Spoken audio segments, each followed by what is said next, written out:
The American Revolution was not won at Bunker Hill, nor was it decided in Boston or Philadelphia.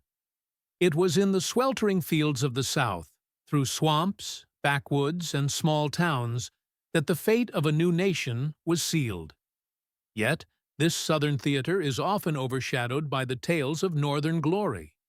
Today, we uncover the forgotten Southern campaign of the American Revolution and how it nearly cost the colonies their independence. By 1778, Britain shifted its focus to the South. Why? They believed the South held more Loyalist support, people who would rise up against the rebellion. The Crown set its sights on Georgia and the Carolinas, hoping to spark a chain reaction that would crumble the revolution from the bottom up. British troops landed in Savannah, Georgia, easily capturing it. It was the first real Southern victory for the British, and it wouldn't be the last.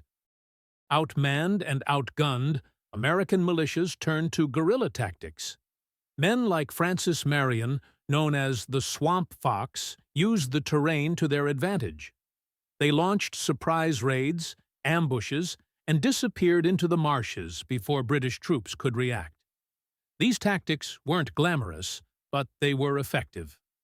Marion's men slowed the British advance and gave patriots time to regroup.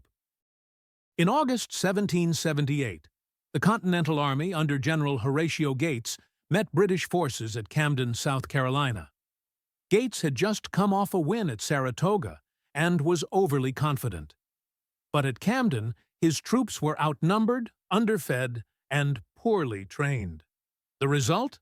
A devastating defeat.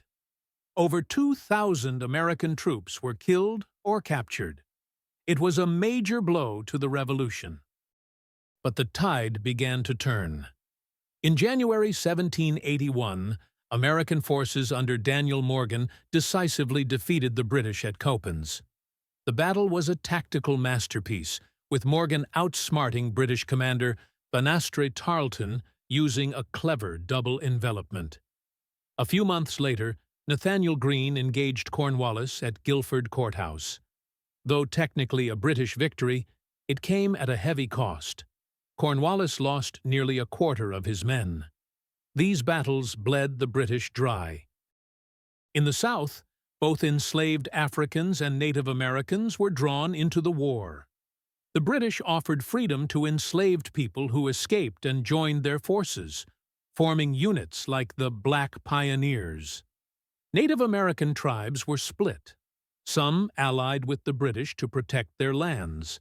Others sided with the Patriots. The war devastated their communities and would have long-term consequences for their survival. These stories are often forgotten, but they shaped the fabric of the conflict. By the time Cornwallis marched to Yorktown, he was weakened from the brutal Southern campaign. The long, grinding war of attrition in the Carolinas had drained British strength. The South didn't just resist, it broke the Empire's resolve. Yet even today, the stories of the Swamp Fox, the militias, the enslaved people who fought, and the native tribes are rarely told in classrooms. The Revolution wasn't just Boston and Philadelphia. It was Camden, Cowpens, and Guilford Courthouse. While American patriots often dominate Revolutionary War narratives, the South was also home to thousands of Loyalists, colonists who remained loyal to the British Crown. These men and women weren't just passive observers. Many took up arms, forming militias that fought side by side with the Redcoats. In some parts of Georgia and the Carolinas, Loyalist militias were as feared as the British regulars themselves. The result was a brutal civil war within a war. Patriot and Loyalist families often lived in the same communities. Long-held personal grudges exploded into violent raids, executions, and property seizures. Neighbors burned each other's homes. Some Loyalist militia groups, like those led by Colonel David Fanning in North Carolina, launched vicious campaigns against Patriot leaders, capturing judges, attacking supply lines, and punishing dissenters. But loyalty to the crown came at a cost. When the tide turned, many Southern Loyalists were abandoned by the British and faced Patriot retribution. Their homes were destroyed, their families driven into exile, and their property confiscated. Thousands fled to Canada, the Caribbean, or back to Britain. The Southern theater of the Revolution wasn't just a military conflict, it was a collapse of trust and community, pitting neighbor against neighbor. While often left out of battlefield stories, Southern women played powerful, unsung roles during the American Revolution. They were not merely bystanders, they were messengers, informants, spies, and caretakers, risking their lives to support the cause they believed in. Take Nancy Hart of Georgia, for example. A fierce patriot, she reportedly captured and killed multiple British soldiers who tried to occupy her home. She dressed as a man to spy on British camps, delivering intelligence back to the militia. Her exploits were so legendary that a Georgia county was later named after her, one of the few named for a woman. Many women maintained supply lines when formal ones broke down. They smuggled gunpowder in baskets, sewed uniforms from curtains, and nursed wounded soldiers in hidden farmhouses. Others endured horrific violence when armies ransacked towns. Some were left homeless or worse. Even enslaved women were part of the story. Many risked severe punishment to pass messages, hide weapons, or help patriots escape British forces. These women, both black and white, often shaped the course of battles without ever firing a shot. Their courage reminds us that the Southern campaign wasn't just fought with bayonets and bullets. It was also won in kitchens, farmhouses, and whispers in the dark. Even after Cornwallis's surrender at Yorktown in 1781, the Southern colonies did not find peace overnight.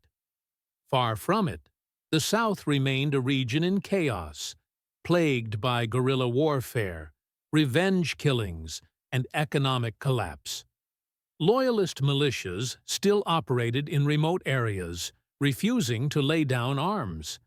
Some continued harassing patriot communities well into 1782. Former patriots, in turn, launched violent vigilante campaigns against those who had sided with the British. The Revolutionary War had no clear off switch in the South. Economically, the South was shattered. Farms had been burned, livestock stolen, and trade routes disrupted. The once lucrative plantation system, already dependent on enslaved labor, found itself in disarray. In many places, law and order completely broke down. Tens of thousands of enslaved people, who had been promised freedom by the British, were now left in limbo. Many were forcibly returned to slavery, while others tried to flee with departing British ships to Canada or the West Indies. Few succeeded. For Native American tribes who had allied with the British, the end of the war meant disaster.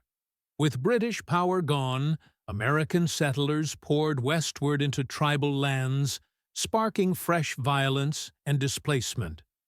The Southern colonies had helped win the Revolution, but they emerged from it scarred, fragmented, and deeply uncertain about the future. History isn't just about the battles we remember. It's about the ones we forget. If you found this story compelling, subscribe for more deep dives into the hidden corners of American history. Right here on Historical Wave.